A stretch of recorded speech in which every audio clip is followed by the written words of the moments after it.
Shalom, selamat pagi Jemaat Condrokusumo yang saat ini ibadah dilakukan secara online. Kita akan mulai ibadah kita pagi hari ini. Mari kita tundukkan kepala, kita pandang Tuhan dengan hati kita, dan kita akan minta Tuhan untuk memimpin ibadah online ini. Pertolongan kita pada pagi hari ini, pada ibadah online, datangnya dari pihak Allah yang menciptakan langit dan bumi beserta dengan segala isinya. Allah yang setia, yang tidak pernah meninggalkan pekerjaan tangannya. Turunlah atas kita sekalian kasih karunia dari Tuhan Yesus Kristus dan persekutuan oleh Roh Kudus. Amin. Shalom, selamat pagi Bapak Ibu Saudara terkasih dalam nama Tuhan Yesus Kristus. Selamat pagi bagi jemaat-jemaat Gia Condrokusumo, baik itu yang ada di rumah maupun yang ada di gereja bersama-sama dengan kami.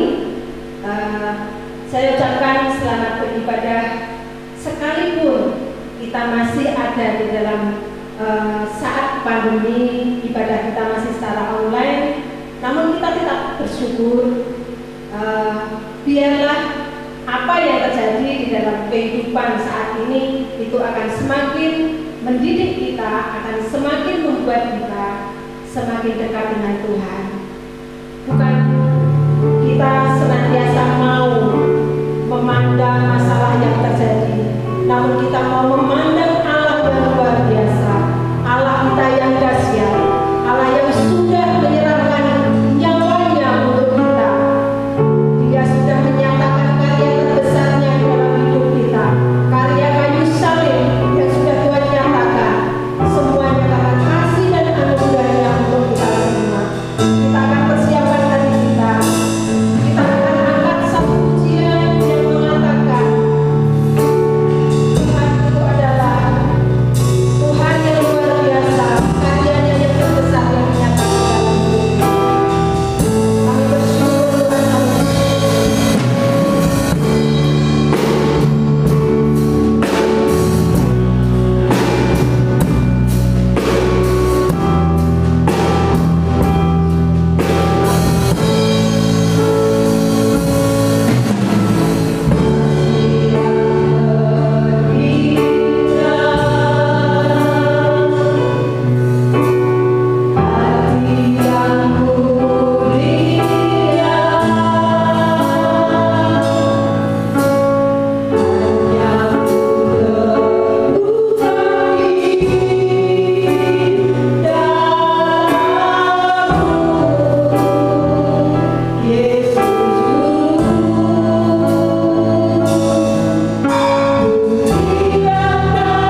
Haleluya. Amin. Bapak Ibu Saudara yang terkasih, bagaimana ketika kita ada di dalam setiap persoalan, bagaimana ketika kita ada di dalam sakit penyakit yang tak kunjung sembuh, bahkan persoalan demi persoalan silih berganti muncul, apakah kita masih mampu mengatakan kasih Allah itu nyata di dalam hidup? Apakah kita masih mampu, kita masih bisa mengatakan Engkau baik Tuhan, Engkau baik? Ketika kita ada di dalam kondisi nyaman, ketika kita ada di dalam kondisi baik-baik saja, kata-kata itu akan mudah sekali diucapkan. Engkau baik Tuhan, Engkau baik. Namun bagaimana ketika kita ada di dalam kondisi yang tadi saya sampaikan? Namun Tuhan mau supaya kita tetap percaya teguh kepada Tuhan kita Yesus Kristus, kita akan dimampukan untuk melewati semuanya. Karena kasih Allah yang senantiasa melingkupi kita semua, kasih Allah melingkupi saya. Kita akan angkat satu pujian, kita akan sorak-sorai meninggikan nama Tuhan.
senantiasa mengingat kasih Allah yang luar biasa ada di dalam hidup kita. Karena kasih Allah yang senantiasa mengikuti kita, sehingga kita sekalipun ada di dalam lubang kekelaman, namun kita tetap proteksi Tuhan. Kita bersyukur atas semuanya. Bapak Ibu Saudara sekalian, tiba saatnya kita akan mendengarkan kebenaran firman Tuhan yang akan menjadi landasan di dalam hidup kita untuk kita melangkah ke depan untuk menghadapi setiap apa yang Tuhan mau dalam hidup kita. Pujian ini indah sekali Bapak Ibu Saudara sekalian, yang mengatakan, aku mengasihi Engkau Yesus dengan segenap hatiku. Yang tahu adalah penjenengan-penjenengan semua dengan Tuhan. Sekarang kita benar-benar mengasihi Tuhan yang segenap hati, dengan segenap jiwa. Masing-masing orang sendiri kita akan ambil di hadapan Tuhan. Dengan segenap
Mari kita tundukkan kepala sebelum kita mendengarkan firman Tuhan. Tuhan Allah Bapa kami, terima kasih Tuhan karena Engkau yang sudah bekerja melalui puji-pujian, Engkau yang bertahta atas puji-pujian, sehingga hati kami siap untuk mendengarkan firman Tuhan. Berbicaralah Tuhan melalui mulut hamba-Mu ini, sehingga kami semua yang terpisah oleh jarak dan juga mungkin oleh waktu tetap menerima berkat Tuhan melalui firman yang kami dengar. Terima kasih Tuhan, hanya di dalam nama Tuhan Yesus Kristus kami siap mendengarkan firman-Mu. Amin. Shalom. Wow, luar biasa. Kita bertemu lagi di dalam ibadah online ya. Tema minggu ini, minggu yang keempat, adalah Injil itu kasih Allah ya. Injil adalah kasih Allah. Nah, kalau bicara tentang Injil, kita harus paham dulu nih, Injil itu apa sih, gitu ya. Kasih itu apa sih? Ya, jadi Injil itu kasih Allah. Injil itu bicara tentang kabar baik. Jadi Injil itu artinya kabar baik. Kabar baik tentang apa? Kabar baik bahwa Tuhan yang kita sembah, Allah yang kita sembah, mengasihi kita. Ya. Itu kabar baik. Kabar baik bagaimana Allah yang mengasihi kita itu menjanjikan seorang penebus. Dan kalau saya bicara tahun 2021, maka kasih Allah yang dijanjikan kepada manusia itu sudah diwujudkan dalam Natal. Ya. Tuhan sudah merealisasikan janjinya di dalam kelahiran Yesus Kristus. Dan Yesus Kristus adalah penebus kita. Karena itu Injil adalah berita sukacita, berita baik, berita bahagia bagaimana Allah yang mengasihi kita sudah berjanji dan bahkan sudah menepati janjinya bahwa Dia akan memberikan kita penebus. Itu Injil ya. Dan Injil itu adalah kasih Allah ya. Kasih, kita bicara tentang kasih, ada yang berkata bahwa kasih itu nggak perlu diucapkan, Pak Pendeta. Yang penting dilakukan. Iya, setuju saya ya. Tapi dalam beberapa kasus perlu sekali kasih itu disampaikan. Contoh, ketika dalam pemberkatan nikah, maka akan ada janji pernikahan. Betul ya? Gak bisa calon mempelai laki-laki dan calon mempelai wanita bilang ke pendeta begitu, Pak Pendeta, kami itu saling mengasihi, saling mencintai, kami berjanji akan sehidup semati sampai maut memisahkan. Tapi pada waktu upacara pemberkatan nikah kita gak usah ngomong ya. Yang penting kan dilakukan, daripada diomongin tapi gak dilakukan. Mendingan gak usah lah, saya langsung aja melakukan. Saya gak akan omong itu di hadapan jemaat. Gak bisa ya. Tetap harus kita ucapkan. Ada nilai lebih ketika kita ucapkan hal itu. Ya tentu esensi yang paling penting adalah dilakukan. You omong doang tapi gak melakukan, nah itu kacau juga. Tapi menyampaikannya itu juga tidak kalah penting. Dan ketika kita bicara tentang kasih Allah, bagaimana Allah menjanjikan seorang penebus, bahkan sudah memberikan seorang penebus untuk kita, maka bicara Injil, Tuhan juga sudah menyampaikannya, menjanjikannya. Bahkan bicara tentang Injil, bicara tentang kabar baik, itu sudah disampaikan di dalam Kejadian 3 ayat 15, 4.000 tahun sebelum janji itu digenapi. Demikian firman Tuhan. Aku akan mengadakan permusuhan antara engkau dan perempuan ini. Engkau ini si setan, si iblis, dan keturunannya ya. Keturunannya akan meremukkan kepalamu dan engkau akan meremukkan tumitnya. Jadi Allah Bapa sudah memberikan kasih-Nya melalui janji ini. Allah Bapa sudah memberikan kasih-Nya, menjanjikan kasih-Nya melalui Injil ini. Allah Bapa berjanji bahwa suatu hari nanti kelak, suatu hari kelak, keturunan perempuan ini ya tidak lain adalah manusia, ya, dan Yesus adalah manusia. Manusia ini akan meremukkan kepala ular, ya, kepala setan, iblis. Ya, ini bicara tentang kabar baik. Jadi ketika Tuhan berkomitmen dengan ucapannya bahwa siapa yang melanggar aturan dia akan mati, maka dia mengusir Adam dan Hawa dari Taman Eden. Cuman jangan kita berpikir ketika Tuhan mengusir Adam dan Hawa ada sukacita besar di dalam hati Tuhan. Tidak. Ketika Tuhan mengusir Adam dan Hawa, ada duka cita yang mendalam. Ada hancur hati ketika mengusir Adam dan Hawa. Ya. Jadi bayangkan saja ketika kita punya anak, ya. Ketika kita punya anak dan anak itu sangat nakal banget, sampai di mana satu titik kita usir anak itu dari rumah. Saya mau tanya, apakah ketika kita usir anak itu dari rumah, hati kita gimana? Sukacita? Senang? Oh, akhirnya yes, anak kita usir. Enggak lah. Itu namanya bukan kasih, ya. Ketika Allah Bapa mengusir Adam dan Hawa keluar dari Taman Eden, ada duka cita yang mendalam. Tetapi karena ada dorongan kasih, maka Allah yang sama, yang adil itu, Allah yang sama juga Allah yang penuh kasih. Dia menjanjikan, mengucapkan janjinya, menyatakan kasihnya melalui apa? Injil, kabar sukacita. Dan kabar sukacita itu sudah digenapi, sudah diwujudkan di dalam di dalam Yohanes 3 ayat yang ke-16.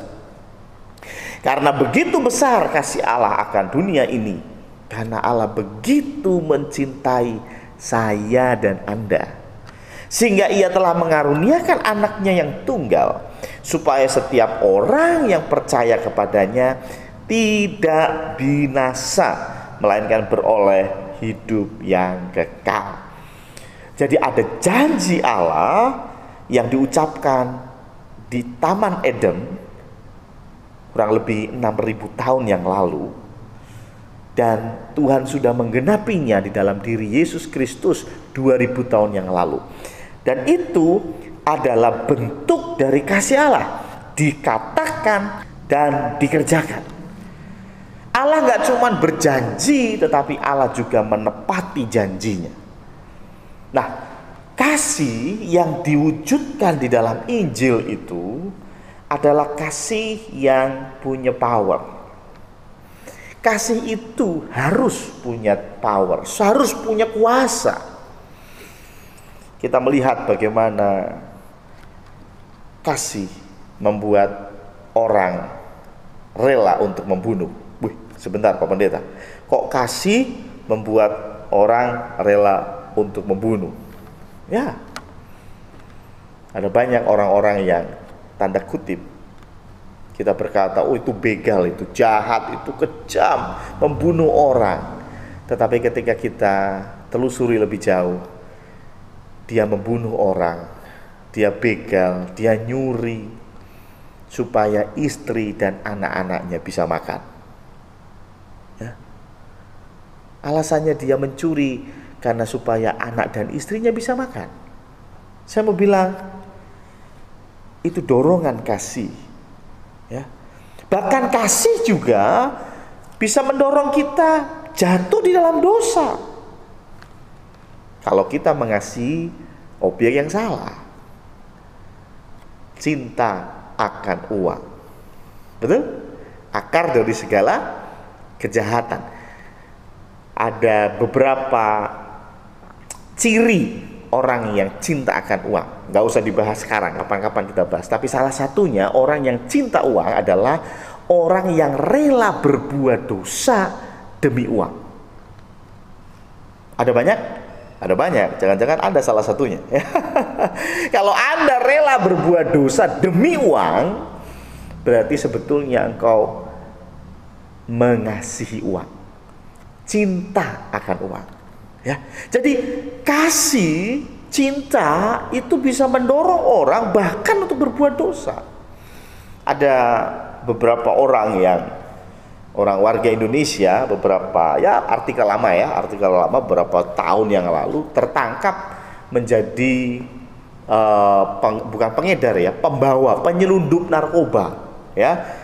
Jadi orang Indonesia dia suruh bawa narkoba dari luar negeri untuk masuk ke Indonesia. Ketika diinterogasi bagaimana kok bisa, bagaimana, ternyata wanita-wanita ini pertama-tama adalah dipacarin gitu ya. Dipacarin sama cowok-cowok bule, cowok-cowok dari luar negeri, dan mereka sampai jatuh cinta. Kemudian pacarnya suruh dia bawa barang itu, narkoba itu masuk ke Indonesia, karena dia orang Indonesia, bea cukai tidak terlalu curiga gitu ya. Tapi kalau orang asing yang masuk, mereka sudah curiga. Karena itu mereka, para pria ini memacari wanita-wanita Indonesia, dan wanita-wanita ini disuruh untuk membawa paket narkoba masuk ke Indonesia ya. Ditanya, kamu tahu nggak ini barang narkoba? Tahu. Kok tahu? Terus kamu tahu nggak kalau kamu ketangkap kamu akan dijatuhi hukuman mati? Tahu. Kenapa kamu mau lakukan itu? Karena saya cinta dengan pacar saya. Ya, coba bayangin ya. Jadi cinta itu satu kekuatan yang luar biasa yang bahkan bisa membuat kita jatuh ke dalam dosa sebetulnya ya. Dan karena itu nggak heran ketika firman Tuhan menulis bahwa kasih Allah itu yang diwujudkan melalui Injil itu adalah kekuatan Allah. Jadi Injil itu kekuatan Allah, bukan Injil mengandung kekuatan Allah, bukan. Bukan Injil menceritakan kekuatan Allah, bukan. Tapi Injil itu sendiri adalah kekuatan Allah. Ya. Nah, coba kita baca Injil itu kekuatan Allah di dalam Roma 1 ayat yang ke-16. Roma 1 ayat yang ke-16. Sebab aku mempunyai keyakinan yang kokoh dalam Injil, karena Injil adalah kekuatan Allah yang menyelamatkan setiap orang yang percaya. Pertama-tama orang Yahudi, tetapi juga orang Yunani. Kita konsentrasi bahwa Injil itu kekuatan Allah. Bukan mengandung kekuatan, bukan cerita tentang kekuatan, tetapi Injil adalah kekuatan Allah. Kekuatan untuk apa? Untuk menyelamatkan. Gimana cara menyelamatkan? Allah menyelamatkan kita melalui dua hal. Injil, kekuatan Injil itu menyelamatkan kita melalui dua hal. Yang pertama adalah dia mengubah status. Minggu yang lalu saya sudah bicara bagaimana ketika Allah Bapa memandang kita yang tidak sempurna, tapi kemudian disempurnakan oleh Yesus Kristus. Bagaimana Allah tidak memandang kita, tetapi memandang Yesus Kristus yang sempurna. Ya, saya kasih contoh yang minggu yang lalu bagaimana Hizkia, Raja Hizkia diselamatkan oleh Allah bukan karena Hizkia, tapi Allah berkata karena Daud hambaku. Jadi rupanya Daud yang lebih baik dari Hizkia yang dipandang Allah, sehingga Allah membantu Hizkia. Sama halnya dengan ini, status kita dirubah oleh Yesus Kristus, oleh Injil, status kita berubah.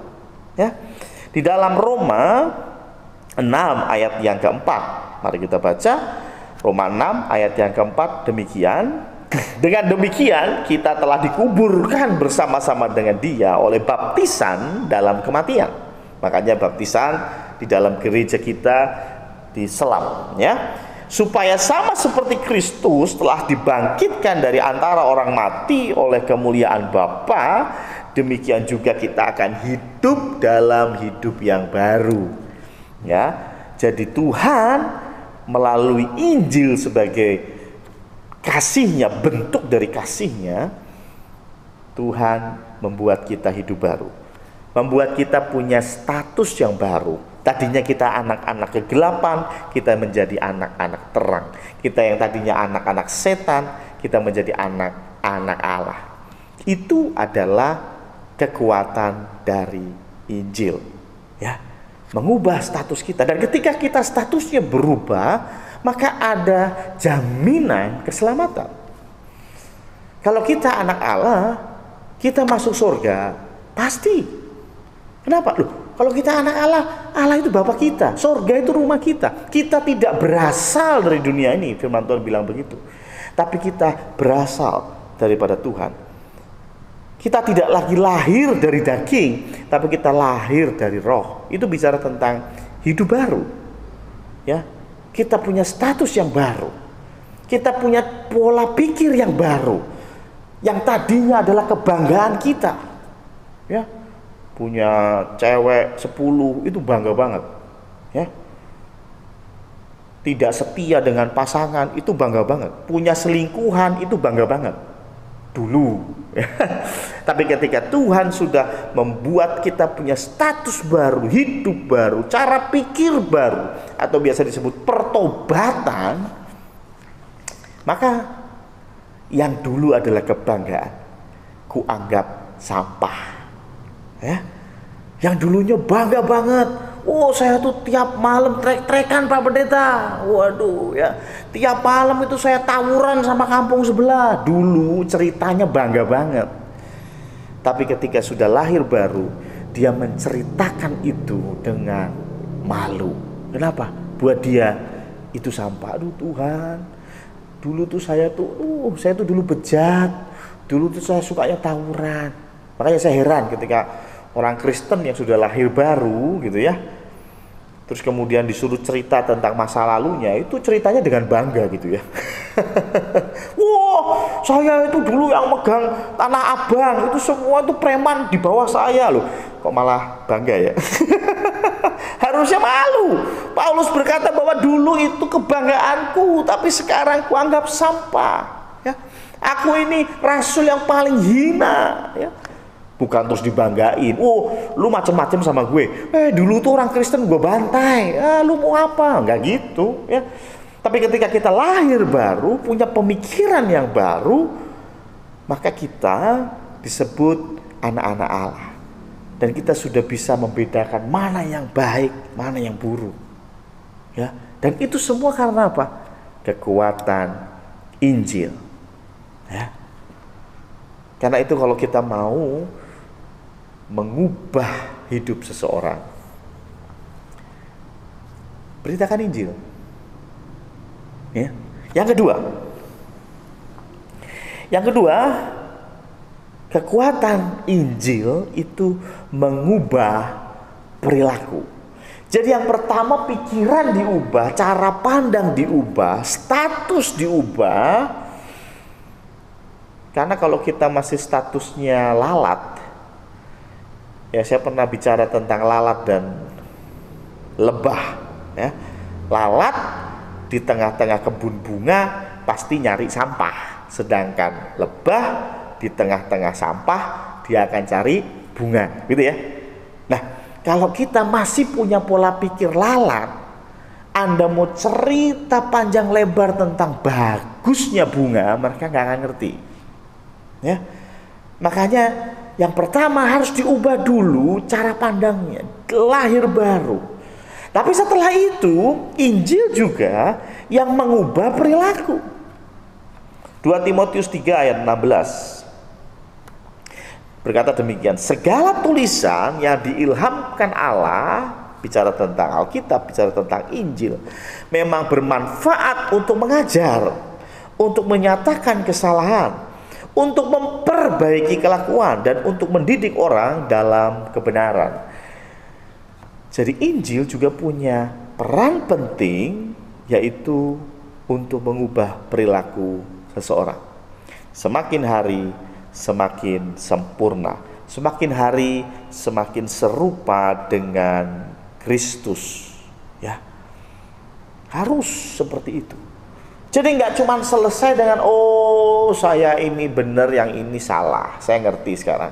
Oh dulu saya bangga dengan ini, sekarang saya tidak bangga lagi dengan ini. Dulu saya malu ketika saya setia sebagai seorang pria, tapi sekarang saya bangga saya setia sebagai seorang pria. Begitu kan? Gak cuma selesai di situ. Kenapa? Harus ada tindakan lanjut, yaitu apa? Mengubah perilaku kita. Dan itu semua adalah kekuatan Injil. Dan ujung-ujungnya membawa kita kepada keselamatan. Syaratnya apa? Roma 1 ayat yang ke-16. Kembali kita ke ayat awal. Sebab aku mempunyai keyakinan yang kokoh dalam Injil, karena Injil adalah kekuatan Allah yang menyelamatkan setiap orang yang percaya. Jadi syaratnya percaya. Yohanes 3 ayat 16 juga syaratnya percaya. Kita percaya atau tidak? Karena itu Injil itu bukan sekedar informasi. Ada yang bilang bahwa Injil itu informasi. Kamu sudah ditebus. Tahu nggak? Yesus mengasihimu. Itu informasi. Ya, kalau sekedar informasi nggak mengubah apapun. Betul nggak? Coba Anda nonton TV, Anda tahu, waduh sekarang ini bencana lagi banyak. Ya, Anda tahu bahwa ada gunung meletus. Itu informasi. Ya udah kan? Informasi aja nggak mengubah sesuatu. Engkau hanya tambah tahu aja gitu. Engkau tambah tahu bahwa ada gunung meletus. Ya udah, engkau tetap duduk di sofamu, engkau tetap makan seperti biasa, engkau tetap bekerja seperti biasa. Injil juga bukan inspirasi. Ada yang berkata bahwa Injil itu inspirasi. Salah. Injil bukan inspirasi. Injil lebih daripada inspirasi. Injil adalah transformasi. Jadi tidak hanya menginspirasi, tapi mengubah kita. Jadi kalau engkau bilang engkau percaya Kristus, engkau bilang engkau terima Injil, tapi hidupmu gak berubah, itu salah satu indikator sebetulnya engkau belum terima Yesus. Anda mau 20 tahun ke gereja, mau 50 tahun ke gereja, engkau sekarang ini hamba Tuhan, engkau pernah tua, engkau gembala, tapi kalau hidupmu gak berubah, gitu doang, maka sebetulnya Injil belum sampai ke hatimu. Mungkin Injil hanya sebagai informasi, mungkin Injil hanya sebagai inspirasi buat status. Anak cucu orang benar tidak akan meminta-minta. Itu inspirasi, ya. Ya, bagus. Tapi apakah Injil sudah mentransformasi hidupmu? Syaratnya apa? Percaya. Dan saya melihat bagaimana Injil itu syaratnya percaya, keselamatan itu syaratnya percaya. Ini bentuk keadilan Tuhan. Ada beberapa agama, ajaran lain yang berkata bahwa kalau engkau sampai ke suatu tempat, maka engkau akan selamat. Kalau engkau pergi ke satu daerah, satu lokasi, engkau akan selamat. Itu saya bilang nggak adil. Kenapa? Ya nggak usah ke agama lain lah. Ada yang bilang bahwa kalau sudah pernah ke Israel, itu pasti selamat. Ya, itu orang Kristen yang omong, ya. Saya yakin itu orang yang ngomong punya travel, ya. Punya travel ke Israel. Makanya dia ngomong kalau mau ke sorga harus ke Israel dulu, ya. Ya, saya bilang itu ngawur, itu nggak adil. Kenapa? Loh, ya berarti yang paling gampang selamat siapa? Ya orang Israel. Yang setiap hari bangun tidur, lahir pun sudah di Israel, di tanah perjanjian. Sedangkan kita yang jauh harus keluarin duit sekarang paling enggak 35 juta untuk ke Israel. Belum sangune, belum oleh-oleh. Waduh, satu orang harus punya duit segitu untuk Israel dan baru selamat. Aduh, itu enggak adil. Kalau engkau berdoa di satu tempat, baru doamu akan dijawab, dosamu akan diampuni. Saya mau bilang itu enggak adil. Ya kalau yang rumahnya deket, tinggal jalan kaki langsung selamat. Lah kalau rumahnya jauh kayak kita, harus naik pesawat. Ya bagaimana? Uangnya banyak habis. Itu nggak adil. Ada yang berkata begini, kalau engkau bisa berdoa dengan bahasa tertentu, maka Tuhan akan mendengar. Kalau engkau bisa berdoa dengan bahasa tertentu, maka dosamu akan diampuni dan engkau akan masuk surga. Saya mau bilang, itu juga nggak adil. Kenapa? Ya, yang punya bahasa itu akan jauh lebih mudah. Ada yang bilang, kalau nggak bisa bahasa Ibrani, maka engkau nggak akan masuk surga. Ya yang gampang itu orang Ibrani dong. Mereka udah dari lahir itu sudah belajar bahasa Ibrani. Ya, umur 5 tahun, orang-orang di Israel umur 5 tahun itu sudah bisa bahasa Ibrani lebih pintar dari Stephen. Ya, Stephen yang suka khotbah pakai bahasa asli ya. Orang-orang yang tinggal di Yunani umur 5 tahun sudah bisa bahasa Yunani lebih pintar dari Stephen. Ya, tapi itu nggak adil. Makanya saya melihat bagaimana syarat yang Tuhan berikan adalah percaya. Percaya itu satu keadilan yang Tuhan berikan kepada manusia. Tidak dibatasi oleh tempat, tidak dibatasi oleh bahasa suku, tidak dibatasi oleh waktu. Sama syaratnya, percaya. Engkau di Indonesia ya harus percaya, engkau di Israel ya harus percaya. Engkau lahir gede bisa bahasa Ibrani, keturunannya Bani Yehuda di Israel, tapi kalau engkau nggak percaya, engkau nggak akan selamat. Itu keadilan Tuhan. Ya. Engkau tiap hari datang ke bait Allah karena memang rumahmu di dekatnya bait Allah, atau mungkin kamu tukang sapunya bait Allah, engkau nggak akan tetap engkau nggak akan selamat kalau engkau tidak percaya. Jadi Tuhan kasih syarat untuk percaya. Ya. Dan ketika kita percaya, maka Injil itu tidak hanya menjadi informasi dan inspirasi, tetapi Injil itu akan mengubah kita, mengubah hidup kita semakin serupa dengan gambarannya. Tetapi ada tantangannya. Tantangannya apa? Ayat 16 masih sama. Sebab aku mempunyai keyakinan yang kokoh. Ini menarik. Keyakinan yang kokoh itu sebetulnya bahasa terjemahannya kurang pas. Terjemahannya adalah tidak malu. Maka dari itu ini punya korelasi yang dalam dengan Markus 8 ayat 38. Barang siapa malu karena aku dan karena perkataanku di tengah-tengah angkatan yang tidak setia dan berdosa ini, anak manusia pun akan malu. Jadi bicara tentang malu, ya, ini tantangan yang besar di dalam budaya kita. Kenapa saya bilang budaya kita? Jadi budaya kita, budaya Timur itu puji Tuhan sama dengan budaya yang ada di Timur Tengah. Ya, budayanya apa? Budayanya adalah budaya malu. Kita ini punya budayanya adalah budaya malu, bukan budaya benar. Ya, apa maksudnya? Ada biasanya orang-orang Eropa, Amerika itu mereka punya budaya benar. Ya, kalau mereka anggap itu benar, mereka enjoy aja, walaupun semua orang menganggapnya itu salah. Tapi kalau mereka bilang itu benar, buat saya itu benar, orang lain mau ngomong apa peduli amat. Itu orang Eropa, orang Barat itu punya kultur benar, gitu ya. Makanya ada orang Eropa telanjang jalan-jalan di pinggir jalan, lu gila? Enggak, menurut saya ini natural ya. Saya pengen kembali ke alam, saya nggak mau pakai baju sama sekali, gitu ya. Ada gitu ya kaum nudis ya di Eropa dan di Amerika. Orang lain tetangganya mau bilang nih orang goblok, gila, stres, mereka nggak peduli.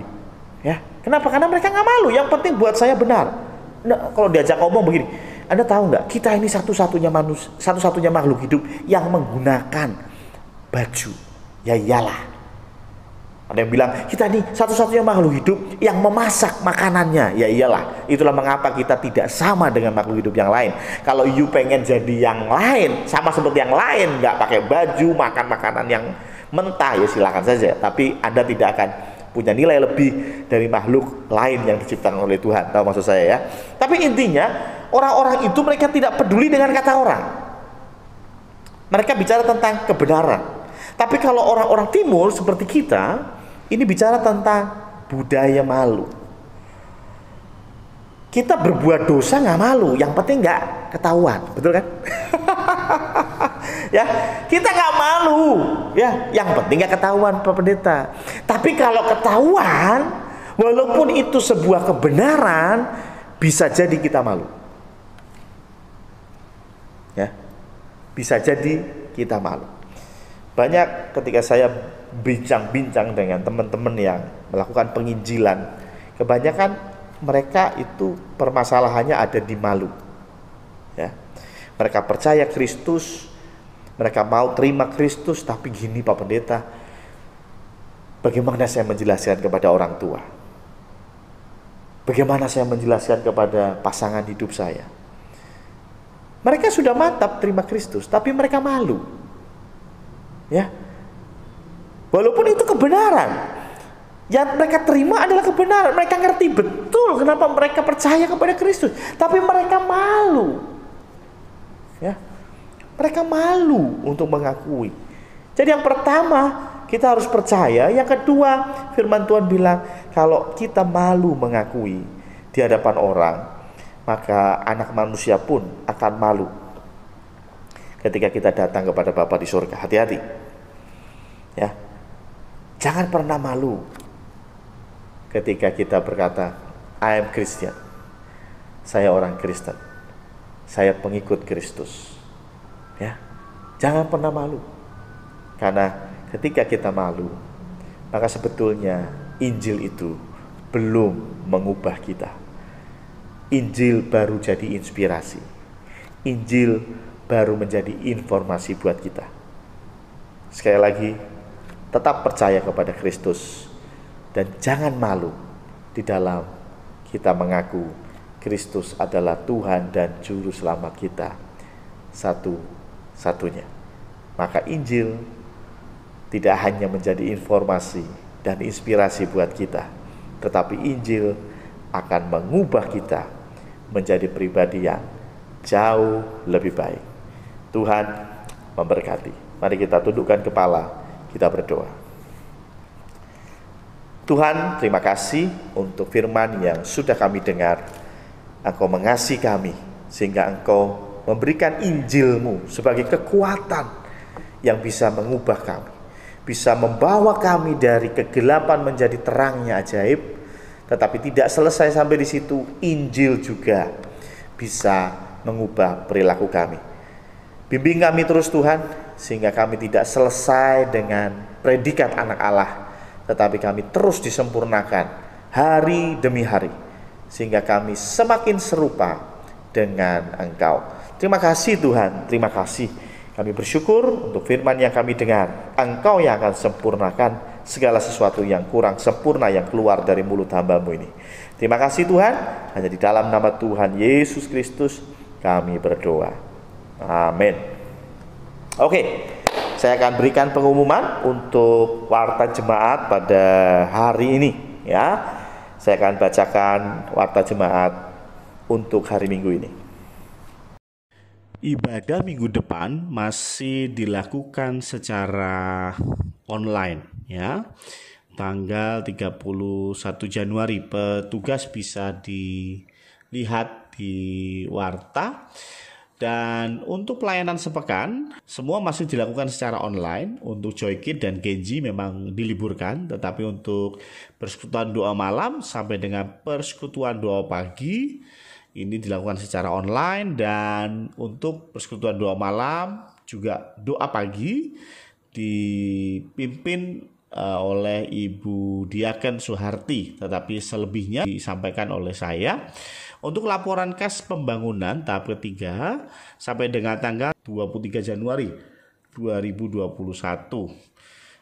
jumlah saldonya sebesar Rp17.485.930. Adapun laporan persepuluhan sampai dengan tanggal 17 bulan Januari sebesar Rp14.766.000. Untuk laporan keuangan hari baru, jumlah pemasukan 13 juta dan Untuk laporan keuangan hari baru, saldo masih minus Rp5.935.000. Adapun persembahan syukur akhir tahun masuk sebesar Rp615.000. Untuk warta khusus, sekali lagi diingatkan untuk minggu depan masih ibadah dilakukan secara online ya. Jika ada perubahan akan diumumkan informasi melalui grup WhatsApp Gia Condrokusumo. Untuk pendaftaran baptisan air juga masih dibuka ya, dan akan dilaksanakan baptisan air tanggal 2 April. Bagi jemaat yang ingin mendaftar dapat menghubungi Pendeta Samuel atau Saudari Veronica. Untuk warta khusus saya kira itu saja. Terima kasih. Oke, demikian warta jemaat yang Bapak Ibu sudah perhatikan dengan baik, dan saya memberikan tambahan ya sekali lagi untuk perkembangan COVID ya. Masih ada 2 orang yang terus kita doakan ya, sehingga 2 orang itu seorang pemuda dan mamanya ya, yang sempat saya share di ibadah tengah minggu ya. Karena namanya semakin susah membedakan, saya kasih nama nomor 6 dan nomor 7 ya. Seorang pemuda ini nomor 6 dan mamanya ini nomor 7. Jadi kita masih mendoakan nomor 6 dan nomor 7 untuk pemulihan pasca COVID ya. Bukan pasca ya, masih dalam proses penyembuhan dari COVID. Nah, karena itu maka sekali lagi minggu depan tanggal 31 Januari kita masih melakukan ibadah secara online ya. Saya berharap kalau selama seminggu ke depan ini tidak ada penambahan jumlah jemaat yang terkena COVID, dan ditambah lagi 2 orang tadi nomor 6 dan nomor 7 ini sudah sembuh. Saya berharap awal Februari kita bisa melakukan ibadah onsite di gereja. Ya, itu saja tambahan pengumuman dari saya. Mari kita masuk di dalam doa penutup, doa berkat. Mari kita tundukkan kepala, kita berdoa.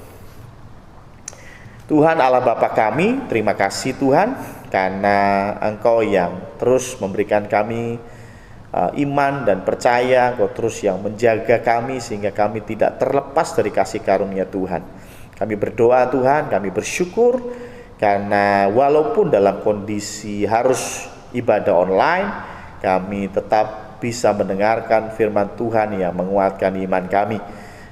Kami bersyukur kami memiliki Tuhan yang mengasihi kami, dan Injil adalah kekuatan Tuhan yang tidak hanya mengubah kami secara status tetapi juga mengubah kami dalam perilaku. Terima kasih Tuhan. Kami berdoa juga Tuhan untuk 2 jemaat yang masih positif COVID. Kami yakin dan percaya Engkau sudah pulihkan 5 orang yang lain. Maka dari itu 2 orang ini pun Engkau yang akan tumpang tangan, Engkau yang pulihkan. Kami bersyukur untuk segala sesuatu. Kami bisa makan dengan baik, bisa istirahat dengan baik. Tetapi kami berdoa Tuhan untuk saudara-saudara kami yang ada di berbagai belahan bumi Indonesia, ada di Sulawesi, ada di Kalimantan, bahkan kami dengar juga di Sumatera, di Jawa Barat ada banyak bencana yang bertubi-tubi hadir, mulai dari gunung meletus, ada gempa, ada banjir dan lain sebagainya, tanah longsor. Kami berdoa Tuhan, seperti yang Kau sudah ajarkan kepada kami untuk kami bisa berempati kepada orang lain. Biarlah kami mau berdoa menangis untuk mereka, dan tidak hanya itu, Engkau juga berikan kami petunjuk untuk kami bisa meringankan beban mereka. Terima kasih Tuhan. Kami juga berdoa untuk kami yang saat ini mungkin dalam permasalahan, dalam sakit penyakit, di dalam tantangan hidup. Kami yakin dan percaya Tuhan yang kami sembah, Tuhan yang mampu untuk memulihkan kehidupan kami. Terima kasih Tuhan, terima kasih. Kami juga berdoa Tuhan untuk pemerintahan Jokowi, Engkau juga yang berikan hikmat, Engkau berikan rasa takut akan Tuhan, sehingga mereka, tim daripada Pak Jokowi ini bisa memberikan keputusan yang tepat dan bijak, bisa mengakomodir segala kebutuhan masyarakat, dan ini semua untuk kemajuan bangsa Indonesia.